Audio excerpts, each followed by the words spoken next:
It was a Sunday morning in January 1996. A 3.5-ton orca lolled about in a shipping container full of ice, strapped to the inside of a cargo plane, flying thousands of feet above the surface of the Earth. It's the outlandish sort of magic we take for granted, the kind that only happens because we, humans, have scrapped the rules of the natural world and rewritten them to our whims, making the absurd, a killer whale, flying, into something almost ordinary. It was Keiko, headed to his new home at the Oregon Coast Aquarium, a relatively small regional facility in Newport, a few hours southwest of Portland. So that day was typical of the Oregon coast. It was raining, it was windy, it was cold. This is Diane Hammond. I don't know what my title was, but I was pretty much press secretary to the killer whale. You were there before Keiko arrived? I was there long before Keiko arrived. I was there before there was an aquarium, in fact. Diane was one of the first staff people at the Oregon Coast Aquarium, hired by the director, Phyllis Bell, when the place was little more than an idea. Phyllis passed away a few years ago, but she was the one who took the call from Dave Phillips' team, the call in which they made her what must have been a pretty surprising, some might even say desperate, offer. If we were to pay to build an enormous tank at your aquarium, would you be willing to temporarily house a killer whale? Everybody else had said no by then. We were definitely not the first approached. There was the sense of, if you guys don't help us, we don't know what we're going to do with him. And there may be nothing we can do for him, but let him die. Those were the stakes as far as Diane remembers them, life or death. For a small, fairly new aquarium in a town that was hardly a tourist destination, this was a huge opportunity, the kind you don't turn down, even if it was only temporary. It was the chance to tell an irresistible story, the sort anyone could get behind. Sick whale gets a new home. Captive whale moves a step closer to freedom. Phyllis took it to her board, they signed off, and within a couple of months, construction crews were breaking ground on Keiko's multi-million-dollar home, putting the finishing touches on it just days before Keiko landed. And now the big day had arrived. There were 125 news organizations from around the world there to cover the event. And the bad weather hadn't stopped the crowds from coming. They lined the highway to watch Keiko being pulled slowly in what was basically a giant dumpster full of ice water. People were cheering, people had signs, welcome Keiko, and little kids were along the highway waving. And then the truck arrived and the box was on the flatbed, pulled up to the facility, and Keiko was lifted by crane out of the box in a sling, a big canvas sling. It was the first time I had seen him. He hung in the air for what seemed like forever. It was probably only 20 seconds, but he let out a piercing call. People were crying. The media was crying. I don't think I was crying. I think I was too tired, but... You hadn't ever seen an orca before. What was your impression of Keiko as a specimen, as a creature? Well, it sounds so stupid, but he's really big. He's really big, and even underweight and sick, he was huge. And that something about that cry in the dark, in the rain, and the wind was very overwhelming. It was so moving and disturbing at the same time.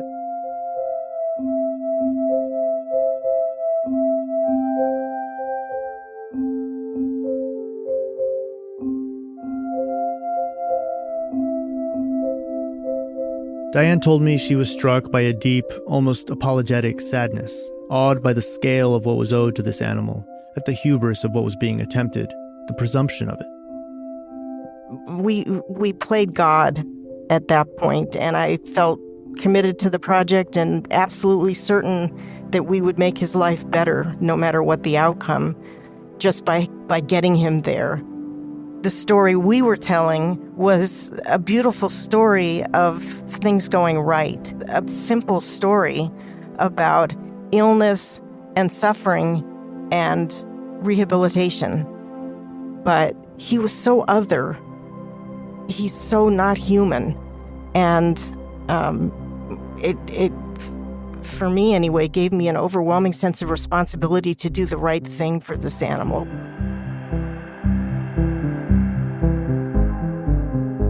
That January day in Oregon, when Keiko arrived, everyone agreed what the right thing was, to get Keiko healthy. But as it happened, just when the goal was in sight, the consensus around that simple story would begin to fracture. From Serial Productions and the New York Times, this is The Good Whale. I'm Daniel Alarcón.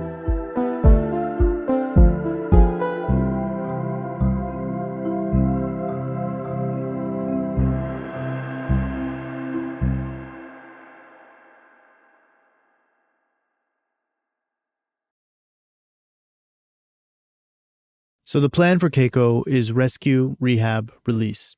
If getting Keiko out of Mexico had been a rescue, Oregon would be all about rehab. To make that happen, the Free Willy Keiko Foundation assembled, at great expense, a kind of dream team of marine mammal experts, veterinarians, and trainers. And in the beginning, they were all very clear on their goal.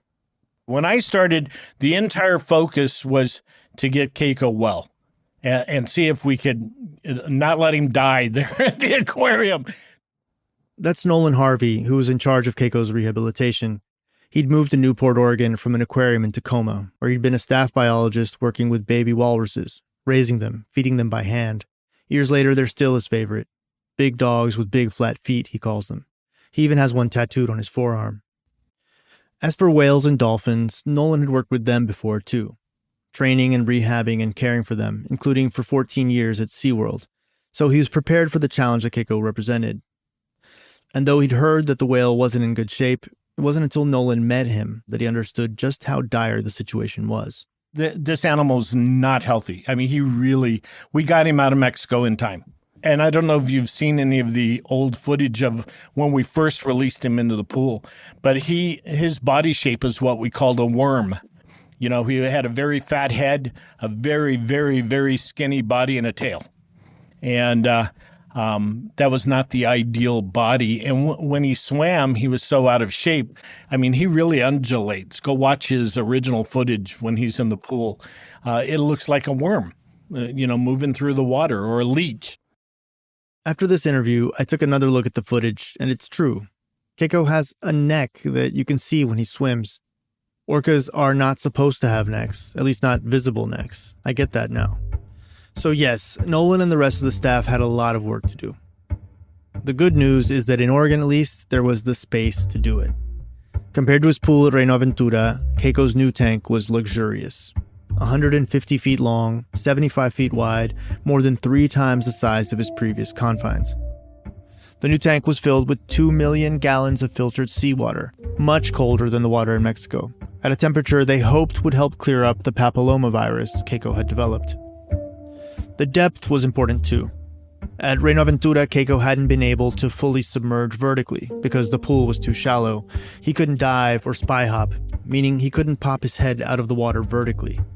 But in Oregon, his tank was 25 feet deep at its deepest point, more than enough space to pop up or even flip over underwater if he wanted to. And there was another important difference between Mexico and Oregon. No more performances. Visitors were still able to see Keiko, of course, and they came by the tens of thousands, but their only view of him was from below the surface of the water, from a wall of windows running along one side of the tank. This setup underlined the mission. Keiko wasn't in Oregon for the amusement of his human fans. It was quite the opposite, in fact. His human team, 25 staff altogether, was there for him, his dedicated personal trainers. We have to get our energy level up every time we come out here to work with him. Big and high. That's not big and high. What do you call that? Come on, pull that fluke around. You're there. Come on. Come on, Cake. Pull your you got plenty of room. Pull your tail. Atta boy. Thank you.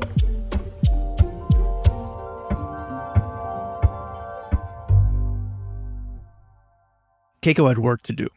He needed to improve his muscle tone and mass, his swimming form and endurance, and of course he had to learn to hold his breath. Whales in the wild can hold their breath for a quarter of an hour or longer, a skill they need in order to do deep foraging dives for fish. When Keiko first arrived in Oregon, he could hold his breath for about 3 minutes. And he'd come up and he was huffing and puffing, and so we started working on that.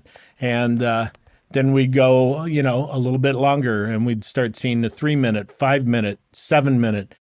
To do this, they'd have Keiko swim to a diver at the bottom of the pool who would give him the command to stay, like you might do to your dog. And Keiko would stay, in fact, until he couldn't wait any longer and had to race up to the surface for a breath. And then there was the food. In order to adapt to his new, healthy lifestyle, Keiko had to bulk up. New workout, new diet. Half the aquarium's food was reserved for Keiko, which meant every morning at dawn, his care team would show up at the aquarium to chop up more than 100 pounds of fish. One of the guys tasked with this rather unglamorous work was a no-nonsense trainer named Mark Trim. We introduced him to salmon and introduced him to squid. Mark says the goal with Keiko was to expand his diet, give him new sources of protein. So they introduced him to different kinds of fish. Salmon, he did okay with. Squid and a kind of smelt called capelin, not so much. In the very beginning, it was, he would just spit the squid out into the water and the capelin. So, and then, he's watching it sink, and then he'd just go and pick off the capelin, and then it would just rain squid down to the bottom. Slowly, over time, Keiko learned to like squid. He was making progress, and the Foundation's team of trainers and scientists were keeping track of it all. Keiko was basically under 24-hour surveillance. There were multiple cameras, above water and below. They recorded the thickness of his blubber, tested his blood, measured how fast and how deep he could swim. It's possible there has never been a more studied individual orca in the history of the world. All that care and training yielded results. Within several months, Keiko's appetite had nearly tripled, and he'd put on about 2,000 pounds, grown about 8 inches longer. His papillomavirus had cleared up, and by the end of his first year in Oregon, he could hold his breath for 13 minutes. Any way you looked at it, this was incredible, more than Keiko's trainers could have imagined, and it had happened so fast. Keiko's remarkable transformation says a lot about the quality of care he was getting, but perhaps even more about Keiko's personality. He was a good boy, through and through. You are a good whale. Very good. Very good. That was very nice. That was awfully great. Nolan says he would give him these tests in which Keiko would have to improvise. Swim on his side, spy hop, splash with his flukes, anything. Go do something. Your choice. You can do whatever you want to do, but you can't do the same thing twice, and you can't do the same thing in a row. Some of the things he'd do, you would think, well, he knows trained behaviors, he'll just do all those. Right, he would. But then what do you do beyond that? He'd actually have to make things up. So to watch him start to think, I think we got up to like 38 different behaviors in one training session. He was so malleable, so eager to please, the staff even gave him nicknames to reflect that. McFly, the cowering, bullied father in Back to the Future, or The Dude, the militantly laid-back protagonist of The Big Lebowski. Trainer Mark Trim, who had worked with killer whales for more than a decade, had never seen anything like it. He was just the most easygoing, just laid back, mellow. I used to just shake my head and kind of laugh to myself. And I'm like, I just can't believe what a cool critter he was. I mean, everybody that worked with him called him the 1 in a million whale, because no matter how far my career stretches before I disappear and how long I work with marine mammals, there will never be another whale like that.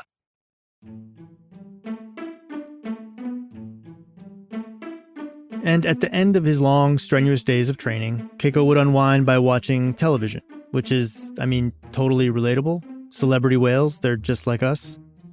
In Keiko's case, TV was therapeutic, prescribed by one of his veterinarians to keep Keiko stimulated after hours, on those nights when no one was around to dive with him, or when he could no longer amuse himself by spy hopping out of the water to scare the security guards, which actually used to happen, by the way. Keiko's taste in TV was pretty middle of the road. Black and white Andy Griffith reruns, pro wrestling, and action movies like Independence Day. But as far as we know, not Free Willy.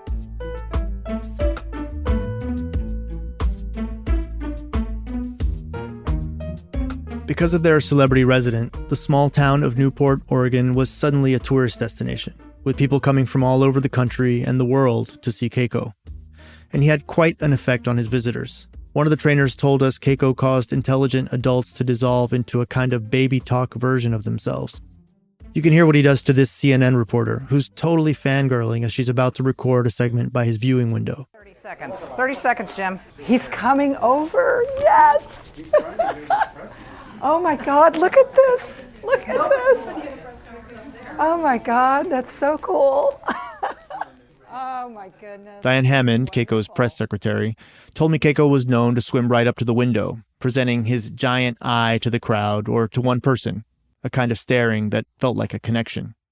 When people were there, he didn't just kind of swim by the window casually and go off and do something else. He was unusually present.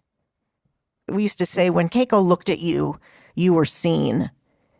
And I think by and large, people who were in his presence believe that to be true.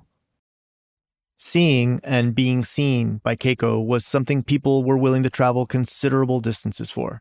And they did. They came by the thousands. Ticket sales were brisk, a great windfall for the aquarium.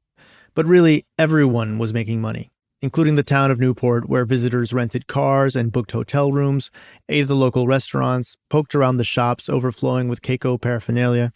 It all added up. Local TV news from the era is absolutely lousy with whale puns about Keiko's impact on the economy. By the end of Keiko's second year in Oregon, one estimate put the figure at around $75 million. Local businesses were just having a whale of a time. So was the Free Willy Keiko Foundation. They had the rights to Keiko's name and licensed it out on everything. Stuffed animals, t-shirts, all manner of black and white plastic doodads, mystical Keiko amulets, and his own brand of root beer. PetSmart was selling Keiko adoption kits by the thousands. The toy company Mattel made a handsome donation to the Free Willy Keiko Foundation, and in exchange was allowed to sell a special edition Keiko and Ocean Barbie. In the commercial, Barbie dives in the water and untangles Keiko from a net. And though no one can prove or disprove it, let's just imagine it exists. A plastic Keiko doll bobbing somewhere in the great Pacific Ocean garbage patch. A floating reminder of the fact that we can't shop our way out of the many environmental crises we have wrought.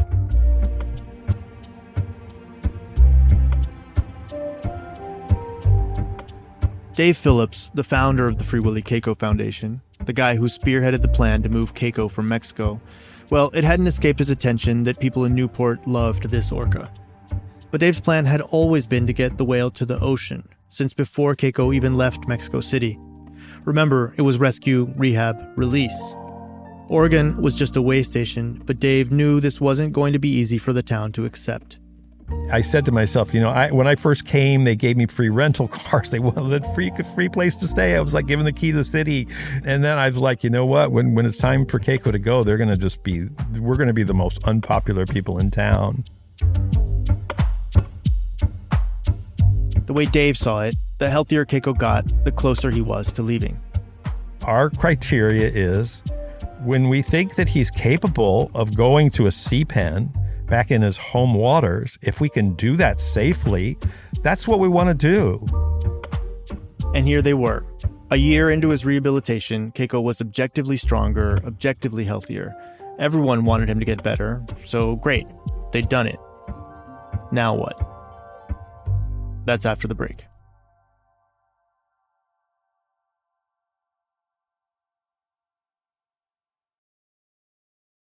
Keiko hadn't been in Oregon all that long when two of his main trainers started to interpret his progress differently. Mark Trim saw Keiko's progress and was definitely impressed, but he was not convinced it meant that Keiko was ready for the ocean. During Keiko's first 6 months in Oregon, the LA Times came to visit Newport. They talked to Keiko's press secretary, Diane, to Nolan, who led rehab, to Mark, and the article they eventually published, called Willy Went Free, But Will Keiko, raised serious concerns about the viability of Keiko's return. One of the key quotes in the piece was from Mark. The way he tells it, the reporter took a look at Keiko, how energetic he was, how vocal, and said, "He looks great. When's he going?" I'm like, "Going where?" And they said, "Well, back to the wild." And my comment was, "That's not a killer whale. That's a golden retriever." And you wouldn't exactly abandon the family dog in the wilderness and expect him to thrive. It just doesn't make sense. But beyond Keiko's demeanor, Mark had other doubts. The 2 years I was working with him in Oregon, he must have been sick 6 times. 5, 6 times. It's not something you want to see in an animal that's going to, is going to spend every single day trying to find, swim far enough, swim fast enough to try and find enough food to eat. Not everyone remembers Keiko getting sick this much, but that wasn't the only thing that concerned Mark about Keiko in the wild. It was also unclear to him if Keiko would be able to look after his most basic needs, like being able to hunt and eat live fish. Keiko had had frozen fish dropped in his mouth basically his entire life. He just wasn't used to having to work for it. His trainers knew that, and so to accommodate, they made things a little easier. They'd smack the fish on the surface of the pool and then toss them in, alive but dazed, moving just slowly enough to be caught by Keiko, apex predator of his tank. That seemed to work sometimes, but not always. A Frontline documentary released around this time shows his trainers watching from the window, cheering on Keiko like overeager parents at a Little League game, desperate for their child not to strike out. Okay, there's a guy right on the bottom there. Come on, Keiko, do it. Do it, Keiko. Here he goes, There. Oh, little late. This is it, buddy. Come on. Keiko's mouth is huge and powerful, and to be fair, he does come pretty close to catching the fish, but not quite. So, according to Mark Trim, this is Keiko after his first year in Oregon. A killer whale who's unable to consistently catch fish, even after they've been slapped against the water. Who's, yes, stronger and healthier, but still gets sick with worrisome regularity. A good boy, eager to please his humans, a jokester. A 1 in a million killer whale whose very uniqueness is more of a liability than an asset. He was the absolute worst candidate selected for a project like that. He was the worst. Out of all the killer whales in the world, you could just statistically line them up, look at them, and he is dead last. The ocean, the actual ocean, is nothing like an aquarium with trained staff attending to your every need. The ocean is a cruel place. Every day in the wild is a fight for survival in dangerous, increasingly contaminated waters. Being free is not the same thing as being safe. If he's doing so well in Oregon, is it cruel to push him further? If Mark had made up his mind one way, Nolan was coming to the opposite conclusion. He felt that Keiko was essentially ready to go. That first year, yeah, okay, sure, the golden retriever thing made some sense. Nolan even told me a story about Keiko misbehaving. He bit through a metal pole attached to a vacuum, snapping it in half, and after Nolan reprimanded him, Keiko swam to a corner of the pool and put himself in timeout. Timeout. The aggression, one could argue, is good for a whale who may need to fend for himself in the wild. The contrition, not so much.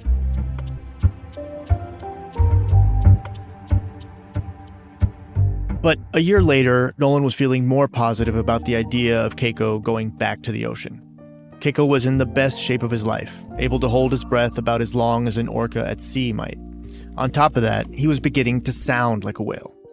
I know that might seem like a small thing, but back in Mexico, Keiko wasn't very vocal. If he vocalized at all, he wouldn't make orca sounds, but would sometimes imitate the calls his dolphin friends made. Sometimes he seemed to mimic Mexican ambulance sirens. In Oregon, he was vocalizing more, sometimes even echolocating, using sound to map the space around him, a skill orcas often use to find prey.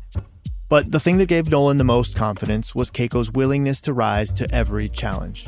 Yeah, he surprised the hell out of me. I mean, he did things that I never expected him to do and didn't think was possible. Everything I threw at him, he not only took it, he took it further. I did my damnedest and he responded. In this way, the same quality that worried Mark Trim, Keiko's agreeable, down-for-whatever attitude, Nolan saw it as an asset. It made him confident that with the right guidance, Keiko could do anything, including live in the wild. Diane Hammond agreed. By the way, she and Nolan were now a couple, had fallen in love telling the story of Keiko's rehabilitation together, the story of his progress. The Keiko they knew was not only ready to move on, but had to move on. He had moments of aggression. He beat the hell out of some of his toys, for instance. He was bored. Bored animals get into trouble. I felt I could see that some of his needs weren't being adequately met in that pool. And he was no longer a golden retriever. He was a killer whale. I mean, from the outside, it looks like, why didn't you just keep him there? Then you end up with another full-size killer whale alone in the world with nothing, no companions, because nobody else is going to give you a killer whale to put in with him. There actually was an effort to find another orca to live with Keiko, but it didn't pan out. And I suppose that's the other version of this argument. Not safety versus freedom, but boredom versus freedom. One pool can be better than another, but a big tank is still a tank, and an enormous tank is still not the ocean. So if you're going to condemn an orca to live alone in a pool for the rest of his life, you better be damn sure there's no other option.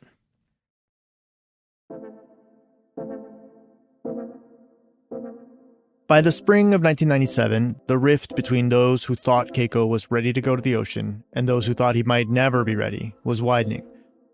On one side was the aquarium's director, Phyllis Bell, who was unsurprisingly arguing Keiko needed more time at the aquarium. On the other side, you had Dave Phillips and the Free Willy Keiko Foundation, saying they wanted to release Keiko back to his home waters in Iceland. Up until now, the two institutions had shared responsibility for Keiko's care.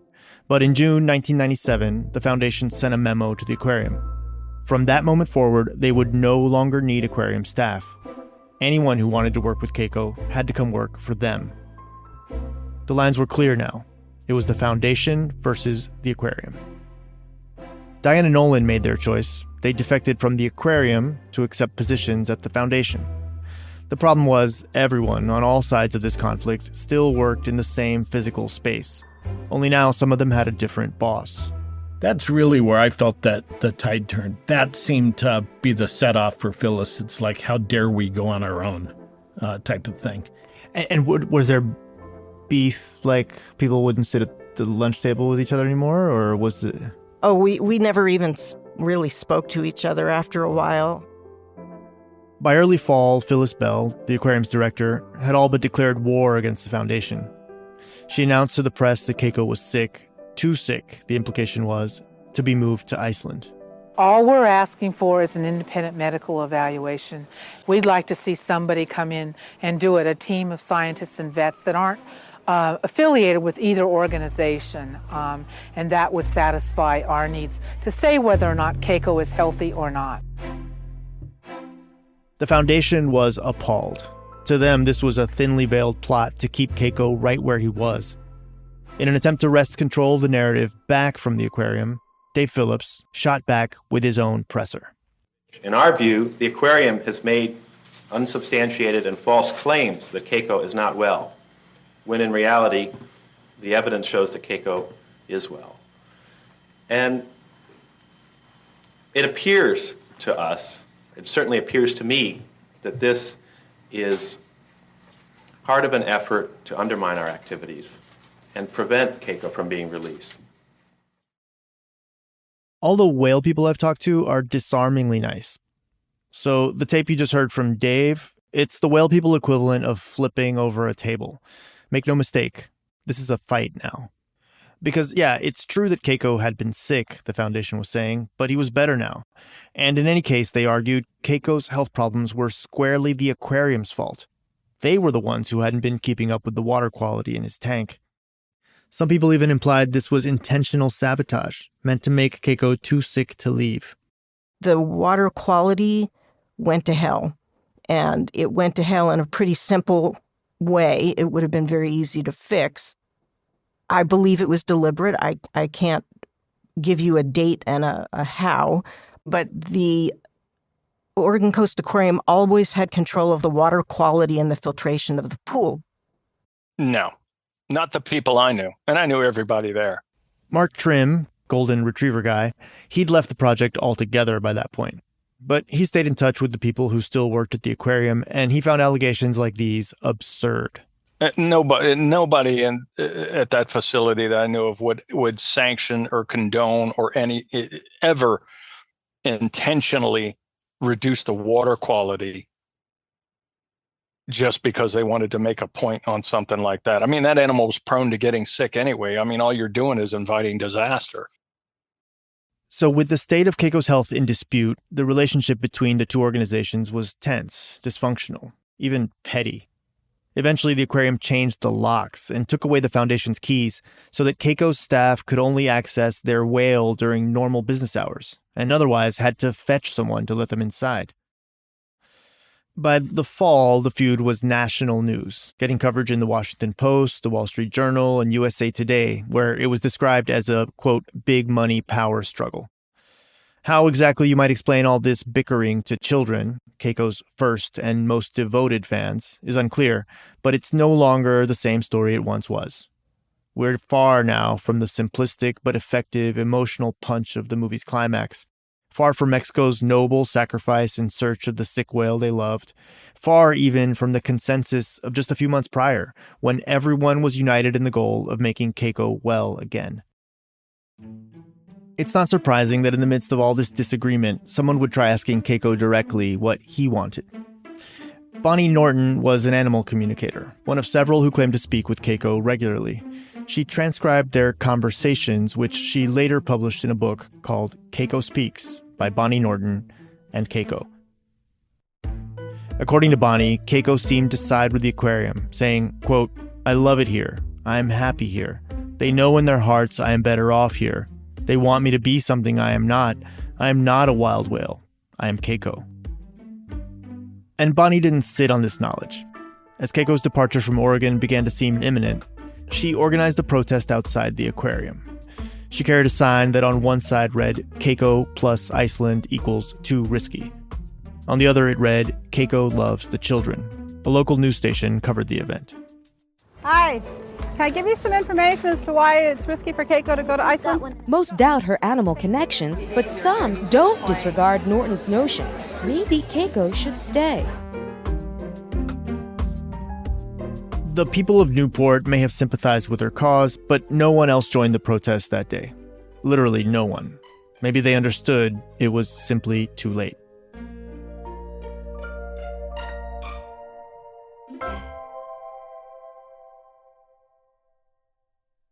As far as Keiko's health was concerned, ultimately a blue ribbon panel made up of 8 consulting veterinarians was convened to make an assessment. They gave Keiko the all clear. He was healthy. And now someone had to make a choice. Had to decide once more what was best for Keiko. Legally, that was the foundation. They owned the whale. And they chose home. It was where the story was always leading anyway. What they'd been preparing for since Keiko had boarded the plane from Mexico. He was never going to stay in Oregon. He was going to Iceland, whether he wanted to or not. That's on the next episode of The Good Whale. We would take him out into the path of the wild whales. He's surfing like a dolphin. We're going to see how this goes and how he does, and we'll be guided by that. It just was a disaster. Dr. Cornell was saying, I think he's dead. I think he's dead. His eyes were just bugged out of his head. I have never before and never since seen a killer whale's eyes that big.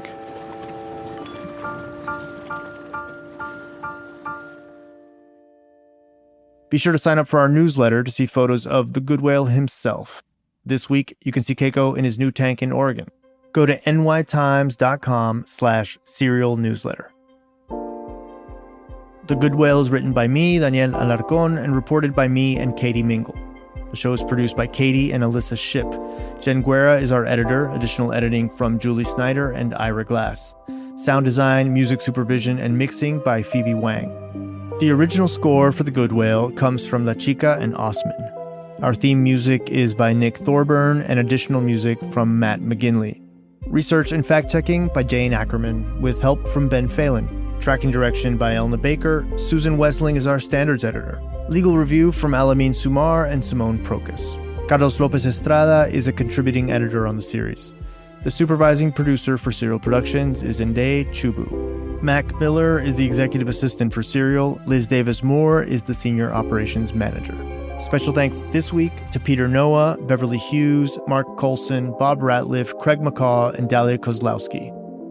The Good Whale is from Serial Productions and the New York Times. For a limited time, you can listen to all episodes of The Good Whale right here, right now. But it won't be free forever. So if you want full access to this show and to all Serial shows, you got to be a New York Times subscriber. Learn more about the New York Times audio subscription at nytimes.com/podcasts.